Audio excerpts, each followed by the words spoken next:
दोस्तों, क्या आपको पता है कि कई बार एक अपराधी इसलिए नहीं छूटता क्योंकि वह निर्दोष है, बल्कि इसलिए क्योंकि जांच में कानून का सही पालन नहीं हुआ होता है। एक छोटी सी कानूनी गलती, गलत गिरफ्तारी, गलत जब्ती, गवाहों की कमी या दस्तावेज़ों में विरोधाभास पूरे केस को कमज़ोर कर सकती है। आज मैं आपको बताऊंगा कि बचाव पक्ष, जो डिफेंस एडवोकेट है, पुलिस की जांच में ऐसी गलतियां कैसे पहचानता है और अदालत में उसका क्या प्रभाव पड़ सकता है। दोस्तों, स्वागत है आपको इस legal guide hub YouTube channel में। आइए हम देखते हैं आगे। दोस्तों, पुलिस की जिम्मेदारी क्या होती है? पुलिस की जिम्मेदारी होती है कि भारतीय आपराधिक न्याय प्रणाली में पुलिस का कर्तव्य केवल आरोपी को पकड़ना नहीं, बल्कि निष्पक्ष, ईमानदार और कानूनी तरीके से जांच करना है। यदि जांच के अनुसार नहीं हुई, यदि जांच कानून के अनुसार नहीं होती, तो अदालत उस जांच की विश्वसनीयता पर प्रश्न उठा सकती है। तो बचाव पक्ष सबसे पहले कौन कौन से दस्तावेज देखता है? एक अनुभवी बचाव पक्ष का वकील आमतौर पर इन दस्तावेजों का विश्लेषण करता है। FIR, arrest memo, case diary, seizure memo, site plan, medical report, FSL report, गवाहों के बयान और चार्जशीट। ये जो डॉक्यूमेंट्स है, इन सभी दस्तावेज़ों में यदि विरोधाभास या कानूनी कमी हो तो उसका प्रभाव मुकदमे पर पड़ सकता है। इसलिए the brilliant advocate always the read carefully all this documents, and I hope that coming days in the coming years आप भी एक महान एडवोकेट बनेंगे। सामान्य कानूनी कमियां स्टेप बाय स्टेप हम समझने का प्रयत्न करेंगे दोस्तों, कि क्या क्या देखा जा सकता है।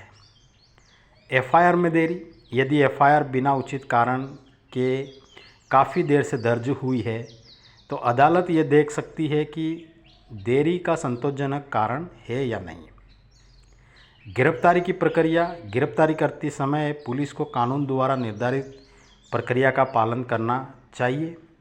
उदाहरण के लिए, गिरफ्तारी का समय क्या था, स्थान, कारण, अरेस्ट मेमो, स्वतंत्र गवाह जहां आवश्यक हो, परिवार को सूचना दिया था कि नहीं दिया था, उनको अरेस्ट किया उस वक्त बताया कि नहीं बताया। यदि प्रक्रिया का पालन नहीं हुआ तो अदालत उस पहलू की जांच कर सकती है। जब्ती, सीजर, जब पुलिस कोई वस्तु बरामद करती है तो क्या देखती है दोस्तों?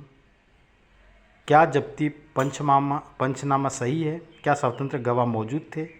क्या सील सही लगी? चेन ऑफ कस्टडी सुरक्षित रही? यदि यहाँ संदेह उत्पन्न हो तो बरामदगी की विश्वसनीयता प्रभावित हो सकती है। दोस्तों, अगर आप अभी तक इस चैनल पर बने हुए हैं तो चैनल को सब्सक्राइब, लाइक कर दीजिए ताकि हमें मोटिवेशन मिले और हम इस प्रकार के लीगल इन्फॉर्मेशंस आप तक पहुंचाते रहें।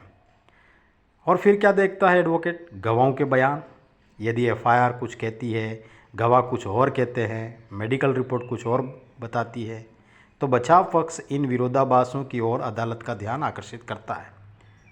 और मेडिकल रिपोर्ट, यदि चोट का विवरण घटना से मेल नहीं खाता या समय में बड़ा अंतर दिखाई देता है तो यह भी न्यायालय के मूल्यांकन का विषय बन सकता है।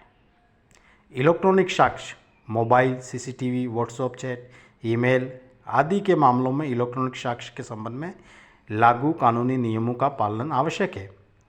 यदि आवश्यक प्रमाण पत्र या प्रक्रिया में कमी हो तो अदालत उसकी स्वीकृतियाँ या विश्वसनीयता पर विचार करती है। अगर जो कुछ भी डाउट लगता है तो अदालत उन सारे पॉइंटों को ध्यान में रखती है और उस पर विचार करती है। अदालत करती क्या है, क्या करती है? अदालत केवल पुलिस की बात पर निर्णय नहीं देती दोस्तों। अदालत देखती है क्या जांच निष्पक्ष थी, क्या साक्ष्य विश्वसनीय है, क्या अभियोजन ने संदेह से परे अपराध सिद्ध किया है। यदि अभियोजन ऐसा करने में असफल रहता है तो उसका प्रभाव निर्णय पर पड़ सकता है। दोस्तों, बचाव पक्ष कैसे काम करता है। एक अच्छा बचाव पक्ष का वकील एडवोकेट हर दस्तावेज़ क्या करता है, पढ़ता है, तारीख और समय मिलाता है, गवाहों के बयान तुलना करता है, मेडिकल रिपोर्ट मिलाता है, एफएसएल रिपोर्ट पढ़ता है, केस डायरी का अध्ययन करता है, पुलिस अधिकारियों से जीरा को हम इंग्लिश में बोलते हैं क्रॉस एग्जामिनेशंस के दौरान विरोधाभास सामने लाने का प्रयास करता है। महत्वपूर्ण कानूनी प्रावधान ये है दोस्तों कि भारतीय नागरिकों के संवैधानिक अधिकार अनुच्छेद 20, 21 और 22 आरोपी के मूल अधिकार है जो हमारे संविधान में दिए गए हैं। भारतीय नागरिक सुरक्षा संहिता 2023 गिरफ्तारी, जांच और आरोप पत्र से संबंधित प्रावधान, भारतीय साक्ष्य अधिनियम 2023 साक्ष्य की स्वीकृतियाँ और मूल्यांकन, और भारतीय न्याय संहिता 2023 अपराधों की परिभाषा। ध्यान दें, अलग अलग अपराधों में अलग अलग धाराएं लागू होती है, किसी एक धारा से सभी मामलों का समाधान नहीं होता है। But we can analyse, we can understand when this all kind of issues, when all kind of case comes in front of you, जब आपके पास कभी भी ऐसा काम आता है, जब आपके सामने ये परिस्थिति हो, तो आप इन सारे डॉक्यूमेंट को पढ़ सकते हैं। दोस्तों, अदालत का उद्देश्य किसी भी कीमत पर सज़ा देना नहीं बल्कि न्याय करना है। इसलिए पुलिस, अभियोजन और बचाव तीनों को कानून के अनुसार कार्य करना होता है। यदि जांच निष्पक्ष और कानूनी होगी तो न्याय व्यवस्था मजबूत होगी। यदि आप चाहते हैं कि मैं arrest memo, case diary, seizure memo, FSL report और क्रॉस एग्जामिनेशंस पर अलग अलग विस्तृत वीडियो बनाऊं तो कमेंट में पार्ट 2 लिखिए। वीडियो पसंद आया हो तो लाइक, शेयर और लीगल गाइड हब चैनल को सब्सक्राइब करना ना भूलें। धन्यवाद और अपना ख्याल रखें।